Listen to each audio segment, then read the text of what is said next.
Turning to politics now, the sweeping domestic policy bill that House Republicans narrowly passed yesterday is running into some fierce early resistance over in the Senate. NBC News chief Capitol Hill correspondent Ryan Nobles has the latest on the fight to advance President Trump's agenda. A major victory for President Trump after his signature legislative package cleared a big hurdle, narrowly passing the House. Speaker Mike Johnson making good on a promise to pass the bill before the holiday weekend. The House has passed generational, truly nation-shaping legislation to reduce spending and permanently lower taxes for families and job creators. The massive 1,000-page bill delivers a slew of President Trump's campaign promises, including extending $4.5 trillion in tax cuts passed in the first Trump administration, eliminating income taxes on tips and overtime, and provides billions of dollars in funding for the border wall and mass deportations. It also makes changes to Medicaid, imposing work requirements for the able-bodied adults without dependents in order to stay on the program. Democrats oppose it, saying it will lead to millions losing health coverage. This day may very well turn out to be the day that House Republicans lost control of the United States House of Representatives.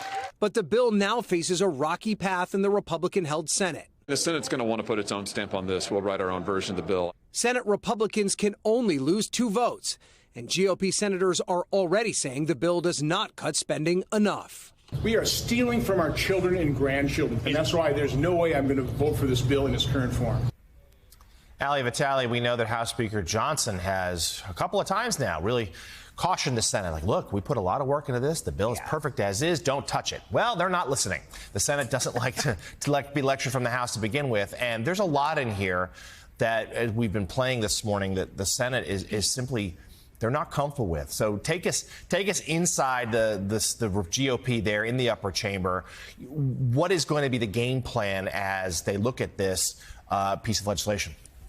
So I think the conversation that we were having at the end of Way Too Early is actually the right way to tee this up. It's around the idea that the Senate is going to make changes, but the extent to those changes is sort of up in the air. Because, yes, you've heard Republican senators say that they are uncomfortable with the idea of cutting this much from Medicaid, of taking away food assistance programs and other pieces of the legislation. And yet, it's really not going to be easy for them to find more cuts than the House was able to find. And so that might limit their ability to make these kinds of changes. And then don't forget the fact that Trump is looming over all of this and has shown that he's willing to bring everyone in, give them a verbal lashing, and then say that they need to get on board with the bill. And so, Eugene, whether there's changes or not, Republicans in the House are still going to have to defend the package that they here initially voted for.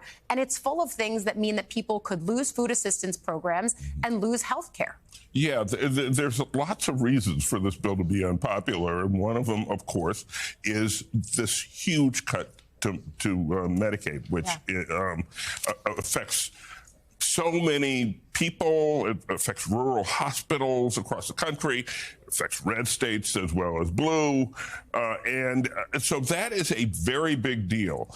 The other thing that's a huge deal is that this adds trillions of dollars to the deficit. The Republican Party, I'm old enough to remember when the Republican Party really cared a lot about trying to reduce our accumulated debt, which is now greater than 100% of our GDP. But this just makes it worse by continuing these enormous tax cuts. And so they got a lot of explaining to do. And I think the Senate is going to rightly be worried that a lot of voters are going to have questions about various parts of this big, I don't think so beautiful bill. Yeah, other folks have been substituting various adjectives for beautiful. Joining us now, contributing columnist for The Hill, Matt Lewis. Matt, good morning. The bill certainly has elements of it that would appear to be politically rather unpopular. But it's also, and this is an interesting aspect of this, we heard from these Republican senators, by their definition, it's actually not conservative at all. Where do you see, as you see here, Charles C. Cook, a conservative writer, says the Senate should rip it to pieces. Give us your sense as to what this bill actually is and what its future might be.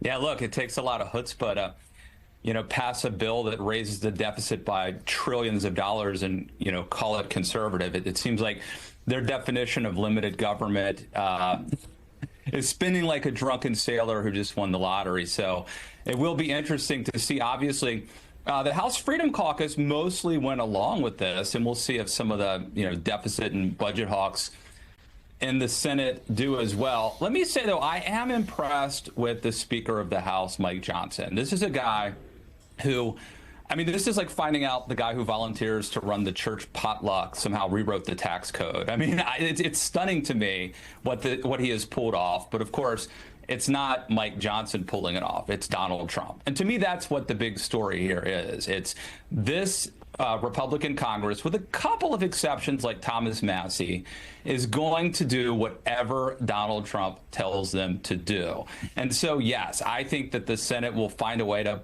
put their stamp, as Josh Hawley said, on this bill. And there will be tweaks. But at the end of the day, this is a party completely beholden to Donald Trump. I don't think he really cares that much about the details, about Medicaid, about spending. I think he likes getting things done and having a deal. And so this will happen. He likes getting a deal, and he likes the tax cuts, to be sure. So, Peter Baker, let's natural segue to you here about how the White House is looking at all of this. President Trump has certainly posted on Truth Social a few celebratory messages in the last day or so since the House passed the bill. But, look, aides I speak to, they see some of the misgivings the Senate is expressing. How are people you've talked to within the West Wing, how are they going to approach this? Do they anticipate the Senate, like the House, will eventually fall in line?